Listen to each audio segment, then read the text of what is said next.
que a Bíblia realmente diz sobre homossexualidade, por Hermes C. Fernandes. Você se considera tímido? Então, responda-me com sinceridade. Como se sente ao saber que os tímidos encabeçam a lista dos que passarão toda a eternidade sendo torturados no inferno? Pelo menos, é o que lemos em Apocalipse 21, 8. Confira.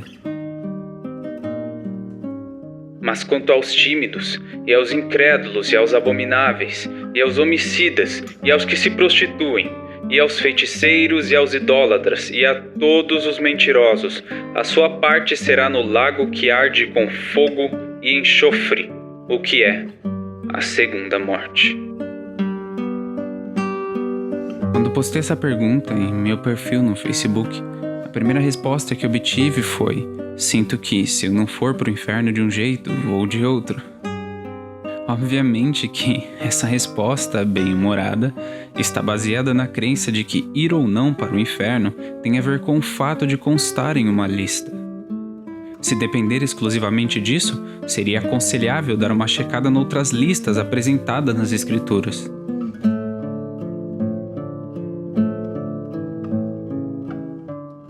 Mas ficarão de fora os cães, e os feiticeiros, e os que se prostituem, e os homicidas, e os idólatras, e qualquer que ame e cometa a mentira. Apocalipse 22, 15. Então, escapou dessa? Você se considera um cão? Seja lá o que isso signifique? Pratica feitiçaria? Anda se prostituindo por aí? Já matou alguém? Possui ídolos? Se prostra perante eles? Conta uma mentirinha de vez em quando? Não? Tem certeza? Ok. Digamos que dessa vez você escapou por pouco. Mas não termina, hein? Vamos à próxima lista? Não sabeis que os injustos não hão de herdar o reino de Deus? Não erreis, nem os devassos, nem os idólatras, nem os adúlteros, nem os efeminados, nem os sodomitas, nem os ladrões, nem os avarentos, nem os bêbados, nem os maldizentes, nem os roubadores herdarão o reino de Deus. 1 Coríntios 6, 9 a 10. A coisa agora começou a apertar pra você, não? Já tá até suando frio, hein? Mas que bom que você não é o que se poderia chamar de devasso, muito menos de adúltero. Quer dizer, desde que não leve em conta aquela história de que basta uma olhada para uma mulher alheia e você já adulterou com ela. Mas tudo bem, né? Ninguém é de ferro. E pelo menos você não é gay. Isso mesmo, tudo menos isso. Você pode até ser maldizente, vulgo fofoqueiro, mas não anda por aí desmunhecando. Quer saber? Deus nem vai se importar com os outros itens da lista desde que você não seja gay. Está vendo como a gente trata logo de arrumar uma desculpa para salvar a nossa pele? O importante é garantir que você esteja dentro e não fora, incluído e não excluído dos VIPs que herdarão o reino dos céus. É relativamente fácil dar uma manipulada quando nossas vicissitudes se encontram perdidas entre tantas outras. Parecem ser apenas detalhes que passam despercebidos. Mas aquela lista de Apocalipse é intragável, pelo simples fato de ser encabeçada por uma vicissitude que julgamos ser trivial. 7 em cada 10 pessoas se consideram tímidas. E agora? Já sei. Há uma saída. Vamos vasculhar o texto em seu idioma original. Quem sabe a palavra tímido tenha outro significado. Talvez assim, a gente consiga salvar a pele de muita gente, inclusive a nossa.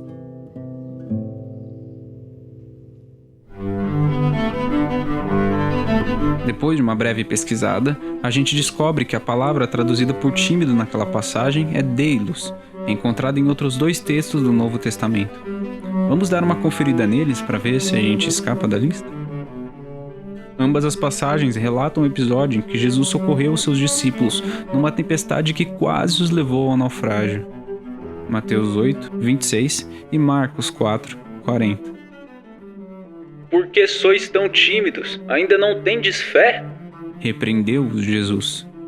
Concluímos daí que a tal timidez de que fala Apocalipse deve estar ligada à falta de fé. Não é o nosso caso, não é mesmo? Quer dizer, pensando bem, houve momentos em nossa caminhada em que nos intimidamos diante das circunstâncias. Ser tímido não teria a ver com ser introspectivo, calado, ter pavor de falar em público, e sim com sentir-se intimidado diante de uma situação. Então, sinto em lhe informar que por mais que nos desdobremos para fazer uma exegese que livre a nossa cara, estamos todos numa situação delicada. Então, que tal colocar tudo isso na conta da misericórdia divina? Se Jesus pôde sair em socorro daqueles discípulos, certamente se compadecerá de nós e não nos deixará de fora. Concordo plenamente com isso. Só não concordo quando usamos duas medidas. Uma para livrar a nossa pele e outra para condenar os que se consideram indignos de desfrutar da mesma salvação. Esquecemos-nos de que estamos todos no mesmo barco, enfrentando a mesma tempestade. Somos humanos, falíveis, vulneráveis, desesperadamente carentes da graça de Deus. Reparou que numa das listas que apresentei acima, encontramos os efeminados e sodomitas?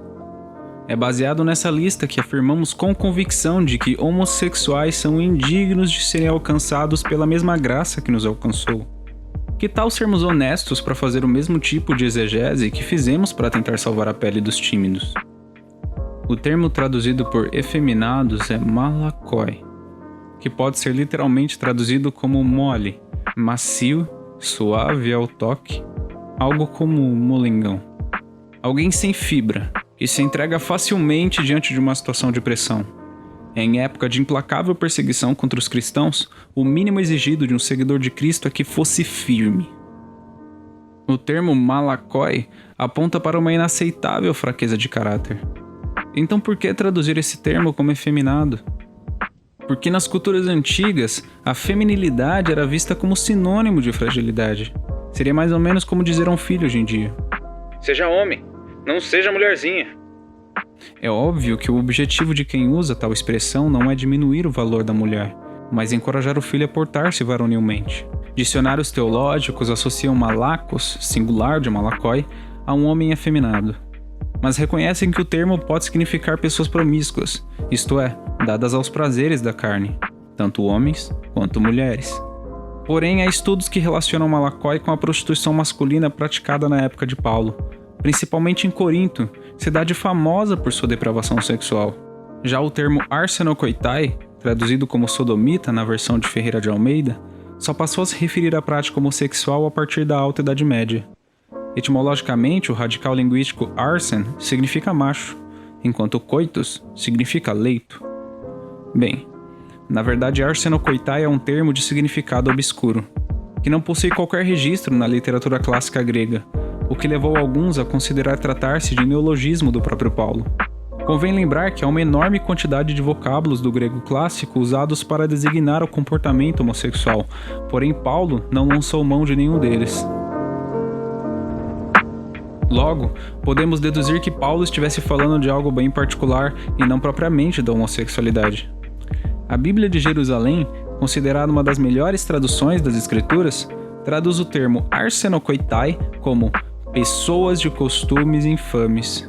É plausível crer que Paulo estivesse referindo à prática da promiscuidade cultica tão disseminada no Império Romano, onde homens, independente de sua orientação sexual, tinham relações tanto com pessoas do mesmo sexo quanto com do sexo oposto, atribuindo a isso um valor devocional.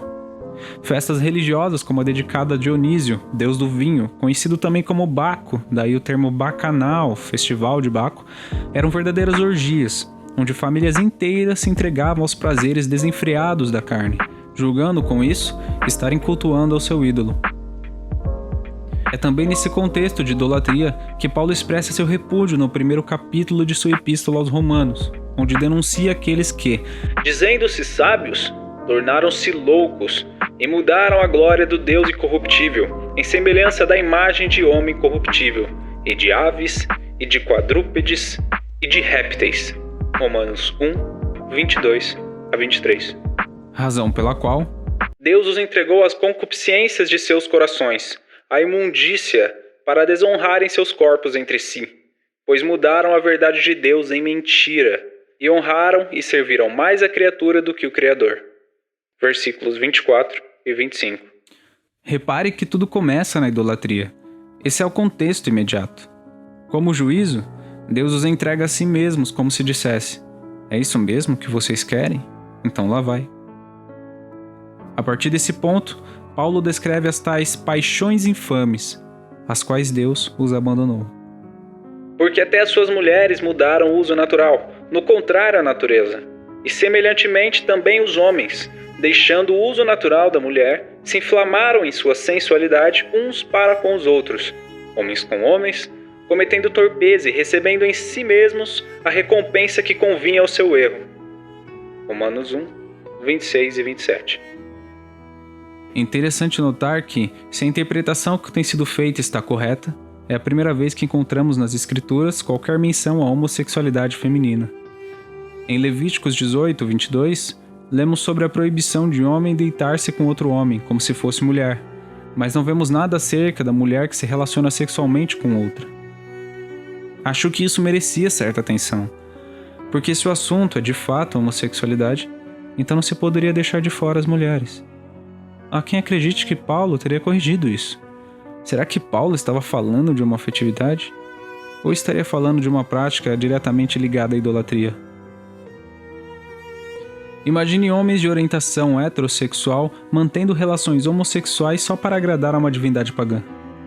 Pois era justamente isso que acontecia naquela sociedade. Nada mais antinatural. Por isso eles se embriagavam e usavam máscaras. A embriaguez era para tomar coragem e desafiar sua própria natureza. A máscara era para proteger o anonimato e, assim, ajudá-los a lidar com a culpa e a vergonha. Não se tratava de homossexualidade propriamente, mas de orgia, de promiscuidade levada a um mais alto grau.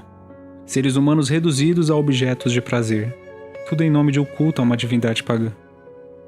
Assim, como é antinatural a um homem ter relações com outro homem, sendo ambos héteros, também é antinatural forçar um homossexual a casar-se com alguém do sexo oposto para suprir as expectativas da sociedade que prima pela hipocrisia.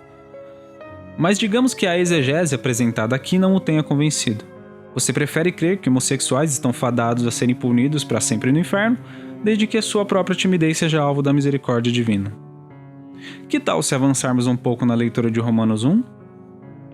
A severidade com que Deus julgará os idólatras também julgará os que não se importaram de ter conhecimento de Deus.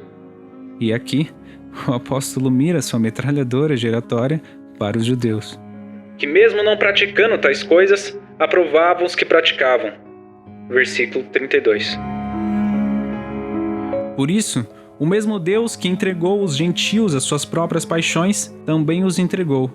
Há um sentimento perverso, para fazerem coisas que não convêm, estando cheios de toda a iniquidade, fornicação, malícia, avareza, maldade, cheios de inveja, homicídio, contenda, engano, malignidade, sendo murmuradores, detratores, aborrecedores de Deus, injuriadores, soberbos, presunçosos, inventores de males, desobedientes aos pais e às mães, nécios, infiéis nos contratos, sem afeição natural, irreconciliáveis, sem misericórdia. Versículos 28 a 31.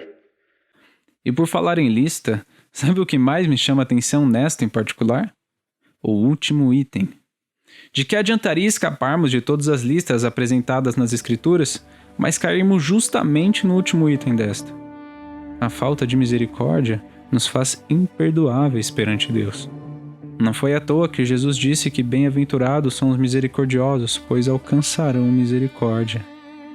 Sinceramente, espero ser contado entre estes. Se tiver que pecar pelo excesso, que peque pelo excesso de misericórdia e não de juízo. O objetivo de Paulo nos primeiros capítulos de Romanos é mostrar que todos somos farinhas do mesmo saco. Judeus e gentios, héteros e homossexuais, homens e mulheres. Só escaparemos do severo juízo divino se formos tão misericordiosos com os outros quanto somos condescendentes conosco.